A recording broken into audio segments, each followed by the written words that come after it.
Important constitutional amendments and landmark judgments की इस series में ये दूसरा वीडियो है। पहला वीडियो अगर आप सभी लोगों ने देखा होगा, you might have seen a inherent battle between the legislature and the judiciary. Legislature कोशिश कर रहा था कि देश में बढ़ती हुई इनइक्वालिटी को घटाया जाए, लैंड रिसोर्सेज को इक्विटेबली डिस्ट्रीब्यूट किया जाए, और दूसरी तरफ जुडिशरी निरंतर प्रयास कर रही थी कि संविधान का सही इंटरप्रिटेशन होए और आर्बिट्ररी लॉ मेकिंग इस देश में ना किया जाए। आज की इस वीडियो में हम लोग शंकरी प्रसाद देव केस के बाद की घटनाओं को डिस्कस करेंगे। 1951 के बाद क्या होता है, देश में एक कंप्लीट यू टर्न आता है जिसमें हमारी पूरी की पूरी definition of constitution and amendments की डेफिनेशन चेंज की जाती है। तो चलिए लेट्स ट्राई टू अंडरस्टैंड। अगर आप लोग ने पिछला वीडियो नहीं देखा है, मेरा रिक्वेस्ट रहेगा कि उसको देखने के बाद ही इसको देखें, क्योंकि ये एक सीक्वल है, ये एक सीरीज है।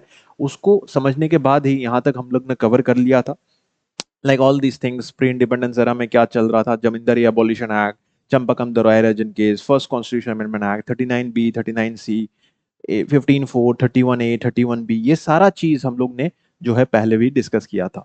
मैं यहाँ पे थोड़ा सा आपका अटेंशन चाहता हूँ, थोड़ा सा रिवाइज करवा देता हूँ, क्योंकि सीक्वल जो है गोलकनाथ केस समझने से पहले इसको थोड़ा सा आपको पता होना चाहिए। शंकरी प्रसाद केस में बेसिक मुद्दा था अबाउट आर्टिकल्स 13(2) and articles 13(3). अब इसको समझने से पहले वर्डिक्ट क्या आया था? वर्डिक्ट ये आया था कि constitution amendment acts are different and ordinary laws are different, है ना? तो ऑर्डिनरी लॉज तो आर डिफाइंड अंडर आर्टिकल 13(3), और ऑर्डिनरी लॉज फंडामेंटल राइट्स को वायलेट, अब्रिज, लिमिट नहीं कर सकता। लेकिन सुप्रीम कोर्ट ने कहा कि CAAs, that is Constitutional Amendment Acts, can abridge fundamental rights. In fact, Constitutional Amendment Acts can change, amend any part of the Constitution, including the fundamental rights. 13(3) और 13(2) क्या है, आप लोगों ने इस पर्टिकुलर चीज में देखा होगा। I have showed you earlier also. State shall not make any law which takes away or abridges the rights conferred by this part. मतलब ऐसा कोई कानून बन नहीं सकता। बट ये लॉ का डेफिनेशन क्या है? State shall not make any law. What is law? Now this law is defined in this article 13(3). 13(3) में डिफाइन होता है लॉ क्या होता है। Law is any order, by law, rule, regulation, notification, custom और यूजेस। बट यहां कहीं भी आपको कॉन्स्टिट्यूशनल अमेंडमेंट नहीं दिख रहा होगा, और इसीलिए शंकरी प्रसाद देव केस में कहा गया कि भैया amendments are different, constitutional amendments are different and ordinary laws are different. तो लॉज तो फंडामेंटल राइट्स को अब्रीच नहीं कर सकता, बट CAAs कैन। यहां तक आपने केस समझ लिया होगा। अब ये चलता जाता है 67 तक। 67 में सुप्रीम कोर्ट एक कंप्लीट यू टर्न ले लेता है। Supreme court says in 1967 Golaknath case, supreme court says CAAs are amendments and these amendments are also nothing but laws। है तो कानूनी ना। And by virtue of article 13(3), even though it's not written explicitly हो सकता है कि CAA नहीं लिखा है, लेकिन फिर भी ये कानून ही है, और कोई भी कानून फंडामेंटल राइट को वायलेट नहीं कर सकता, अब्रिज नहीं कर सकता। Total U turn of Shankari Prasad. Shankari Prasad में कहा दिया था कि फंडामेंटल राइट्स को भी अब्रिज कर सकता है CAA, बट यहां पे बोला जाता है कि ये नहीं कर सकते। The attorney general becomes very sad. वो बोलते हैं कि my Lord, but we have article 368, can you please reconsider seeing article 368? article 368 article 368 is for amendments, संशोधन करने के लिए ही तो बनाया गया है। तो अगर हम CAA से भी संशोधित नहीं कर पाएंगे तो किससे करेंगे? सुप्रीम कोर्ट कहता है my child, you are mistaken. Article 368 does not confer the right of the parliament to amend। ऐसा कहीं नहीं लिखा गया है कि आर्टिकल 368 में कि पार्लियामेंट फंडामेंटल राइट्स को अमेंड कर ही सकता है। If you read the text of article 368, it says procedure for amendment, procedure for amendment. ये तो बस प्रोसीजर है। Then the attorney general asks कि सर प्रोसीजर है, I understand, but procedure is for parliament only. Legislature का highest body तो parliament है, तो हम लोग अमेंड नहीं करेंगे तो कौन करेंगे? Parliament is the most democratically elected body of the country, तो संविधान को संशोधित तो हम ही करेंगे। Then again, the Supreme Court says, the bench of the Supreme Court says, no, my child, you are again mistaken. Nowhere there is written that Parliament का ही ये right है. Maybe through a Constituent Assembly, which was the original process.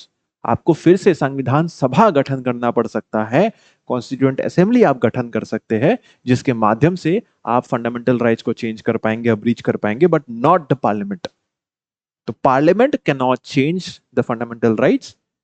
If so, it can be done through the Constituent Assembly. That was your Golaknath case.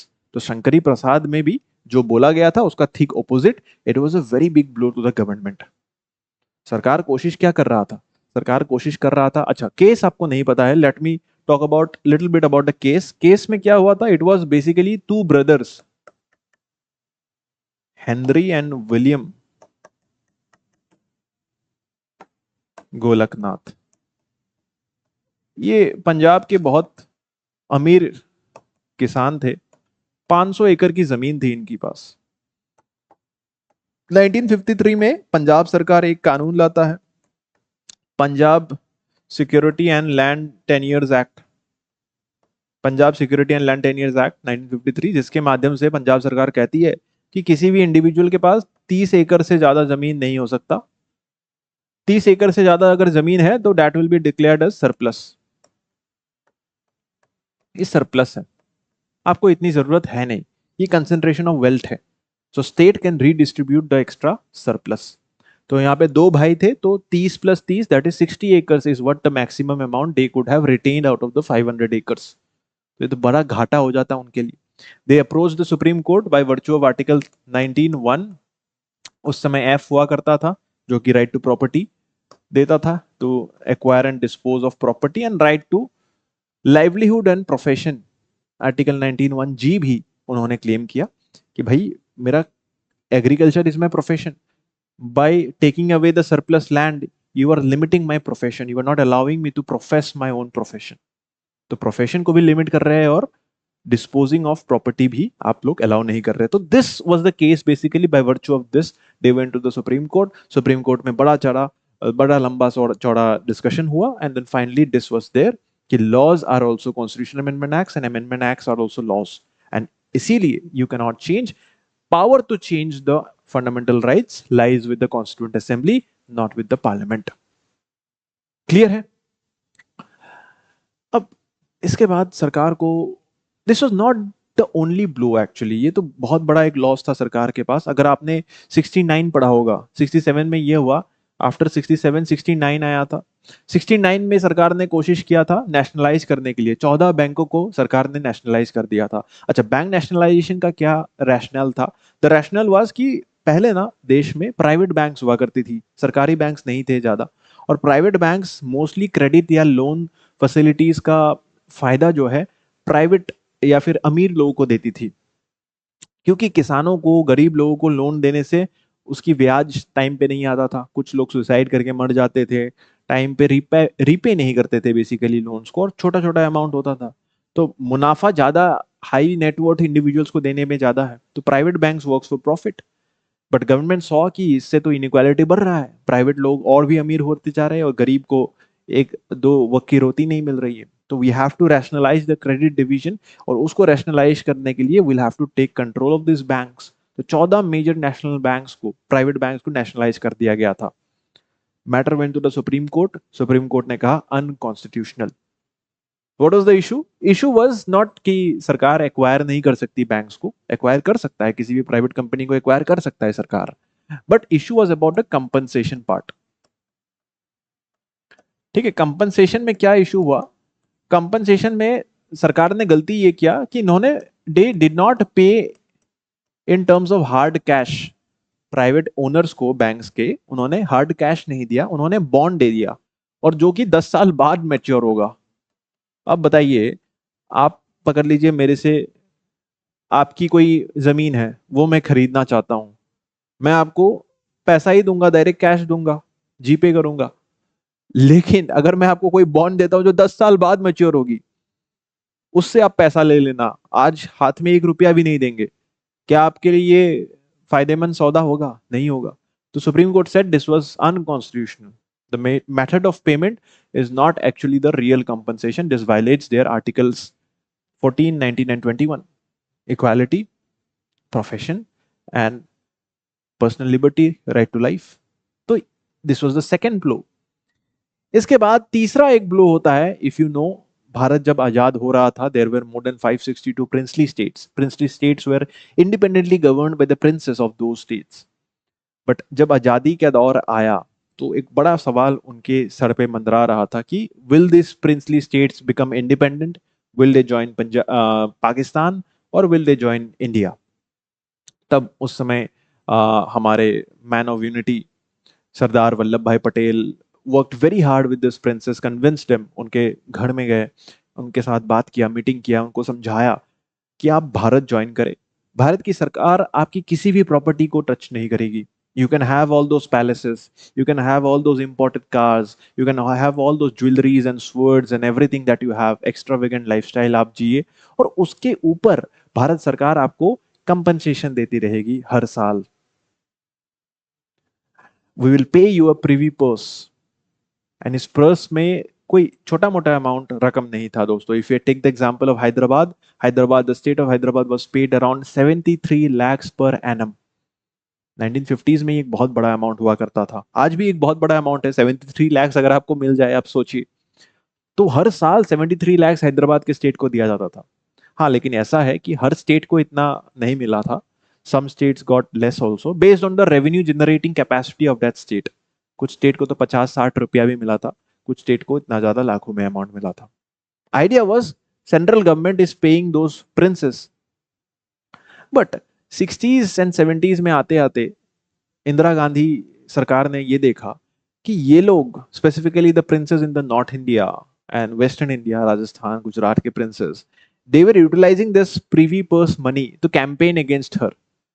तो कहीं ना कहीं ruling party पैसा दे रही है उनको, और उस पार्टी के खिलाफ ही आप लोग कैंपेन्स कर रहे हो, आप मेरे खिलाफ ही अपनी प्रोपेगेंडा फैला रहे हो मेरे ही पैसे के साथ। तो उन्होंने सोचा कि विल पास अ ऑर्डिनेंस। इस बार एक्ट नहीं पास किया इन्होंने, बोले कि ऑर्डिनेंस से इनकी टाइटल भी छीन लेते हैं और इनको प्रिवी पर्स का जो सिस्टम है उसको भी अबॉलिश कर देते हैं। Will not pay them any money and will also snatch away the titles of maharaja, adhiraja, जो भी टाइटल्स लेके रखे थे। क्यों टाइटल देना है? It is 1969 now. तो दोनों सिस्टम को बंद कर दिया जो सरदार वल्लभ भाई पटेल साहब ने प्रॉमिस करके आया था। Matter went to the Supreme Court. Supreme Court again said unconstitutional. आप अचानक इस तरीके से स्ट्रक्चर को हिला नहीं सकते।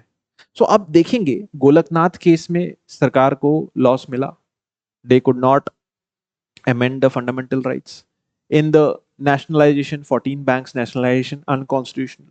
Privy purse system, unconstitutional. तीनों back to back losses सरकार को फेस करना पड़ा।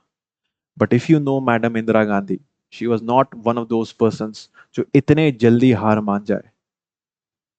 उन्होंने भी अच्छा तरकीब सोचा। She had a very detailed discussion in the parliament and she got the houses together. दोनों ही सदनों को उन्होंने साथ में मिलाया, and she brought in 3 back-to-back amendments, 24th, 25th and 26th.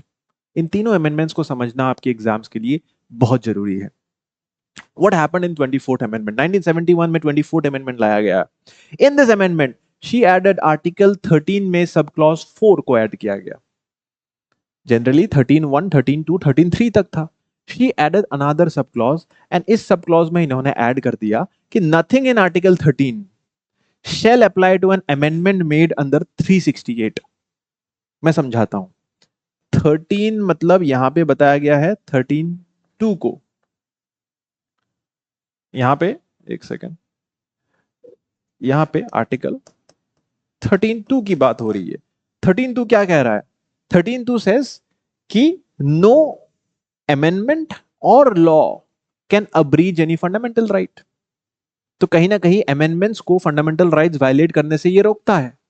But इन्होंने उसी आर्टिकल में ऐड कर दिया एक नया सब क्लॉज जो कहता है कि अगर अमेंडमेंट 368 के अंतर्गत हुआ है तब ये क्लॉज लागू नहीं होगा। If any law is passed by virtue of 368, तब आर्टिकल 13(2) नहीं लागू होगा। दैट मीन्स 368 के अंतर्गत पास किया गया नया लॉ, नया अमेंडमेंट, नया constitution amendment can violate fundamental rights, can abridge fundamental rights, can modify fundamental rights. जो चीज गोलकनाथ ने मना किया था उसी का उल्टा कर दिया है इस अमेंडमेंट के द्वारा। इतना ही नहीं, इन्होंने 24th अमेंडमेंट के द्वारा वो जो गोलकनाथ केस में मैंने बताया था ना, 368 is not adhering any power to the parliament to modify the amend the constitution. It is just laying down the procedure for amendment. तो एक्चुअली 368 का टाइटल इन्होंने चेंज कर दिया। 368 का title earlier was procedure for amendment of constitution.